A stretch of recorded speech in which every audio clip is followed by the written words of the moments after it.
one of the OGs, milk tea shop in San Pablo, mga idol. So, nandito tayo ngayon sa open lang po nila na bagong branch dito sa Barangay San Nicolas, San Pablo City, Laguna. So, mga idol, ito, doon lang po sa may papasok ng 7-Eleven sa kanto, sa tabi ng McDonald's.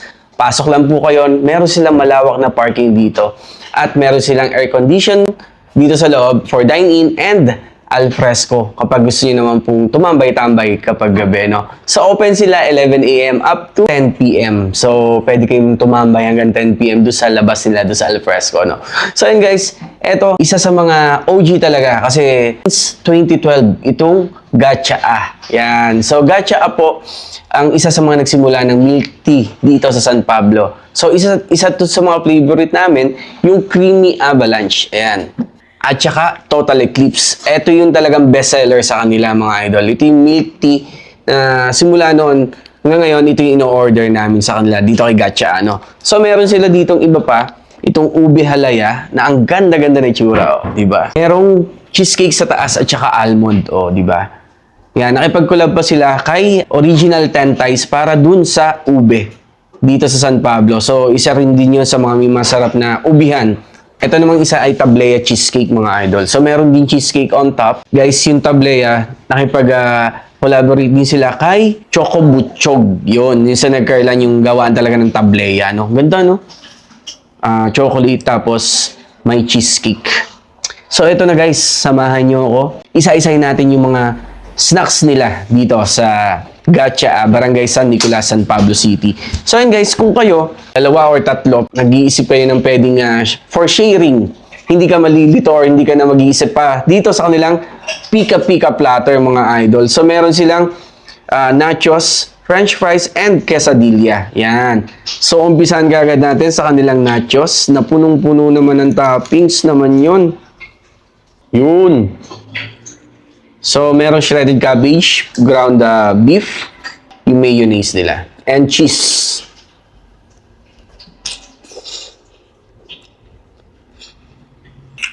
Sarap talaga pag may gulay yung nachos, no?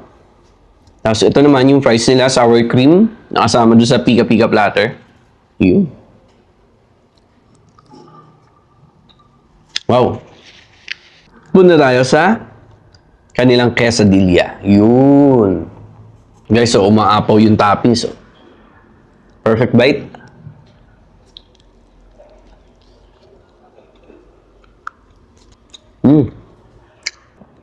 Daman-dama ko yung cheese na nasa loob ng quesadilla, no? Sarap. So, ito yung stuffed shots. Wow. On top na may white sauce, no? So, isang kagat na lang to. Perfect bite. Grabe, nag-explode yung cheese. Tapos, andun yung lasa ng pepperoni and yung cheeseburger. Sarap. I'll give this 10 out of 10. Yung ganitong pika-pika nila dito kay Gacha. So, you should try this also. Sarap. Punta tayo sa kanilang burgerito. Yan. So, ito guys, toasted tortilla wrap na may ground beef and cheese. Yun. So, parang version nila ng burger pero nakabalot sa pita wrap. Ano? Perfect bite.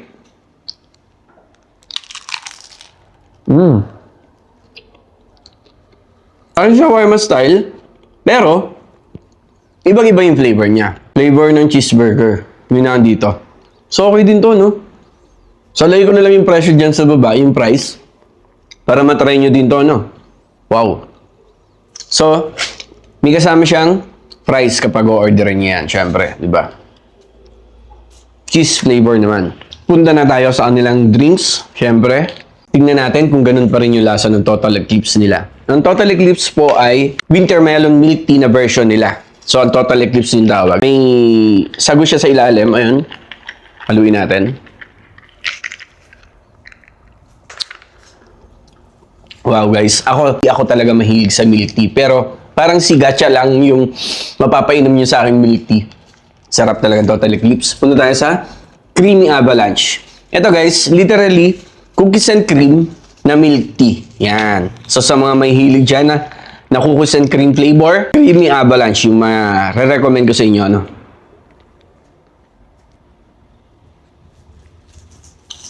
Ako hindi ako mahilig sa cookies and cream, pero favorite to nung anak ko kasi mahilig siya sa cookies and cream. Doon ako sa Total Eclipse kasi yun yung mas gusto ko. No? Bestseller kasi talaga yung Total Eclipse nila dito kay Gacha. So, punta na tayo dito kay Tablea Cheesecake. Wow! Guys, nakatuwa yung cheesecake niya sa ibabaw. First time ko matry ito. Alam mo yung level up na chocolate. Ito yon tapos sinamahan mo ng cheesecake flavor. Ang sarap. So, punta tayo sa ubi halaya nila. So guys, napakagandang picturean. Kumbaga, Instagrammable yung itsura ng ubi halaya nila. Tapos on top, may cheesecake din, of course, and almond. Wow!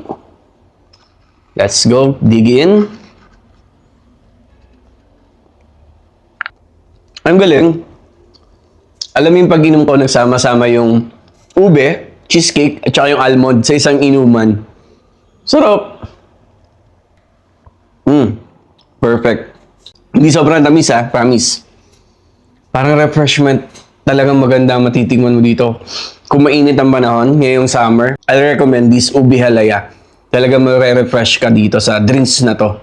So yun guys, mga idol, Gacha since 2012 mga idol. So more than a decade na po. So syempre, bakit ba nagtatagal ang isang kainan? Dahil masarap at ma-ice quality yung kanilang mga drinks. Dito sila nagsimula talaga. Tapos ngayon, dinagdagan na nila ng mga maraming pika-pika. So, ito, yung Stop Shots talaga yung panlaban nila ever since. So, yun guys, ang kanilang main branch ay dito po sa Barleta Street, San Pablo City. Dito talaga nagsimula yung lahat guys. Dito sa branch nila, dito sa Barleta Street. Tapos, meron sila ngayon existing, meron po sa Candelaria at saka sa Cavite. And then, eto nga Barangay San Nicolas. Kung nalalayuan kayo sa mga lugar na yun or wala kayong ma-parkingan dito sa bayan, sa Barleta Street, guys, dito magandang pumunta sa Barangay San Nicolas kasi napakalawak ng parking nila, no? So, matitikman nyo rin yung mga OG na drinks na milk tea ni Gacha dito, no? So, yun guys, visit at tikman nyo na po itong Gacha sa mga hindi pa po nakakatikim. Guys, ulitin ko, isa sa mga legendary and original milk tea in San Pablo. Talagang pang matagalan na, ika nga, So yan guys, thank you for watching and follow for more. Thank you!